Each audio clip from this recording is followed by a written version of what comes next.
Barely days after terming the war in Ukraine as Modi's war, White House Trade Advisor Peter Navarro has escalated his rhetoric against the Indian government.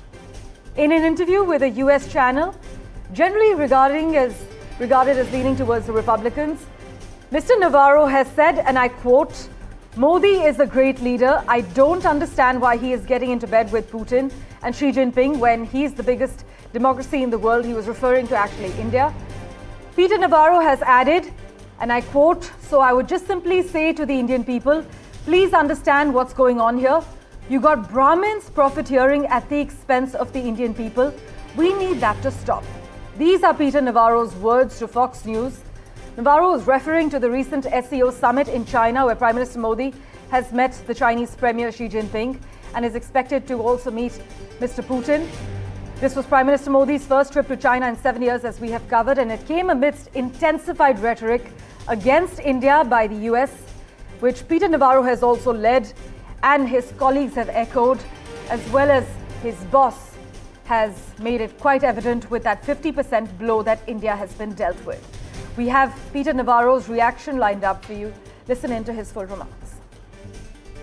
I don't understand why he's getting to bed with Putin and Xi Jinping when he's the biggest democracy in the world. So I would just simply say to the Indian people, please understand what's going on here. You got Brahmins profiteering at the expense of the Indian people. We need that to stop. My colleague Vishal Vivek has been tracking the latest developments. He joins us live from the newsroom at the moment. Vishal, so just barely days after terming the war in Ukraine as Modi's war, Peter Navarro has escalated his rhetoric against the Indian government yet again?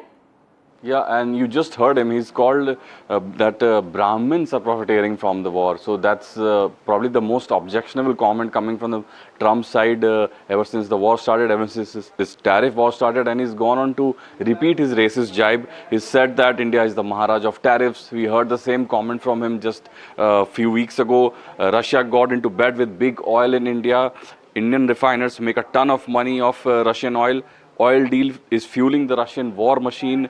India is nothing but a laundromat for Kremlin. So he's sort of collated all of the racist comments that he had, given out in the last few days and given a collective performance, a racist performance again. So he's continuing this vicious attack, and it's quite interesting as to what is the strategy of US administration right now, because these unparliamentary words coming every now and then from the Trump side paint a very grim picture for the administration there, because it's a new administration. It's been just a few months. It's painting a picture that doesn't look diplomatic at all. It will have to be seen how Trump progresses forward, because it is him who started this tariff, or it is him who started this attack on India through Russian oil purchase. Navarro has taken it to another stage by one racist comment after the other. So it will have to be seen how MEA also responds to this, because it's been getting quite ugly now, saying Brahmins are profiteering, Maharaja tariffs. So it paints a really bad picture for them. Indeed. Thanks so much, Vishal, as always, for joining us with the lowdown.